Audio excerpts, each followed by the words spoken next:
Capítulo de número 17, a oração marca a liderança espiritual.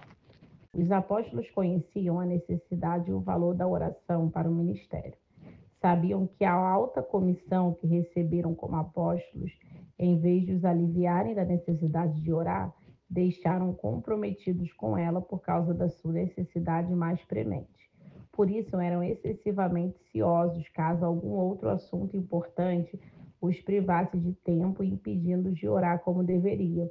Então os apóstolos indicaram leigos que cuidassem dos pobres, assim poderiam orar sem impedimentos. E nos dedicaremos à oração e ao ministério da palavra. Atos 6:4. A oração é posta em primeiro lugar e a relação deles com a oração é descrita em termos fortes. E nos dedicaremos à oração, fazendo dela uma ocupação, rendendo-se à oração, pondo nela fervor, urgência, perseverança e tempo. Como esses homens santos apostólicos dedicaram-se à obra divina de oração? Paulo diz: noite e dia insistimos em orar. É o consenso de dedicação apostólica, como esses pregadores do Novo Testamento deram-se em oração ao povo de Deus, como eles põem Deus em potência total nas suas igrejas, como as orações que fazem.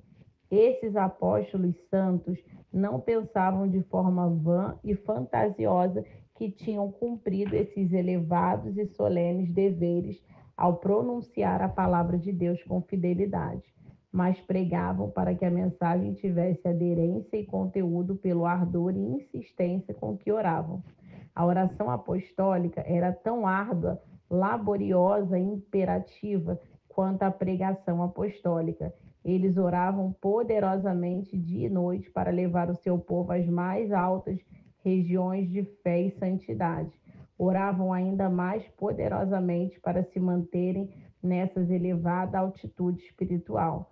O pregador que na escola de Cristo nunca aprendeu a elevada e divina arte de intercessão por seu povo, nunca aprenderá a arte da pregação, apesar de ser possível derramar homiléticas toneladas sobre eles e apesar de ser o gênio mais talentoso na preparação de sermões e na pregação em si.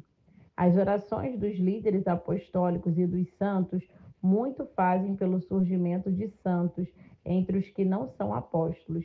Se os líderes da igreja nos anos em que seguiam tivessem sido tão reservados e fervorosos na oração por seu povo quanto os apóstolos foram, os dias sombrios da mundanice e apostasia talvez não se desfigurassem a história, não ofuscassem a glória e não retivessem o progresso da igreja. A oração apostólica faz santos apóstolos e os mantém os tempos apostólicos de pureza e poder na igreja.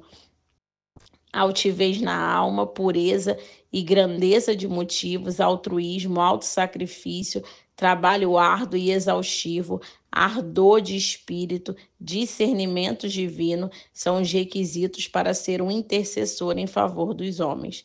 O pregador deve entregar-se à oração por seu povo, não simplesmente para que sejam salvos, mas para que sejam poderosamente salvos. Os apóstolos entregaram-se à oração para que seus santos pudessem ser santos, não para que tivessem inclinação para as coisas de Deus, mas para que habitassem nelas toda a plenitude de Deus. Paulo não se confiou à pregação apostólica para atingir essa finalidade, mas, conforme afirma, por essa razão ajoelhou-me diante do Pai.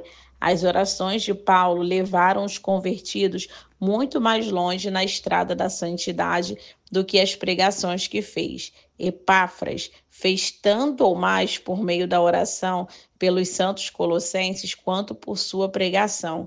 Ele trabalhou árdua e fervorosamente em oração por eles, para que, como pessoas maduras e plenamente convictas, continuem firmes em toda a vontade de Deus. Os pregadores são principalmente os líderes de Deus. Eles têm como responsabilidade principal zelar pela condição da igreja, moldam o caráter da igreja, dão um tom de discernimento para a sua vida. Muito depende desses líderes. Eles moldam as épocas e as instituições. A igreja divina, o tesouro que encerra é celeste, mas ele carrega a marca do humano. O tesouro está em vaso de barro e assume o cheiro de vaso. A igreja de Deus fez seus líderes e é feita por eles. Quer ela os faça, quer seja feita por eles.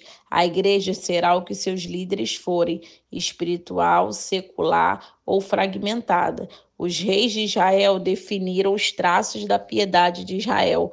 Uma igreja raramente se subleva contra a religião e seus líderes, ou eleva-se acima dela. Líderes espiritualmente fortes, homens de poder santo, são indicativos do favor de Deus. Tragédia e fraqueza seguem-se ao surgimento de líderes débeis ou mundanos. A queda de Israel foi muito grande quando Deus lhe deu criança como príncipes e bebê para governá-los. Nenhuma condição feliz é predita pelos profetas quando crianças oprimem a nação de Israel de Deus e mulheres governam. Tempos de lideranças espirituais são tempos de grande prosperidade espiritual para a igreja.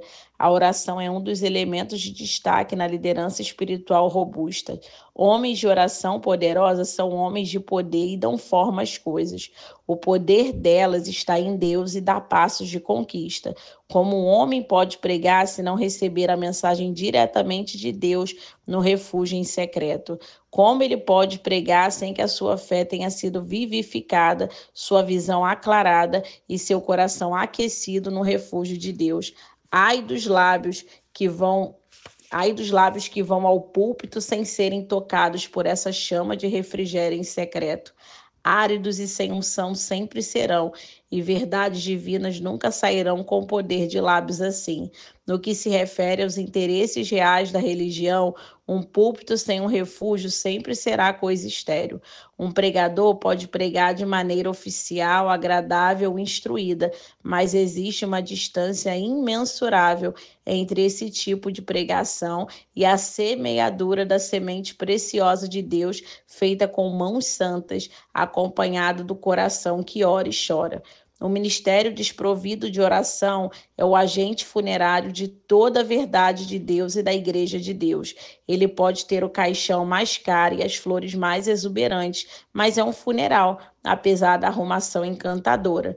Um cristão que não ora nunca aprenderá a verdade de Deus. Um ministério sem oração nunca será capaz de ensinar a verdade de Deus. Eras da glória milenar perderam-se por causa da igreja que não ora.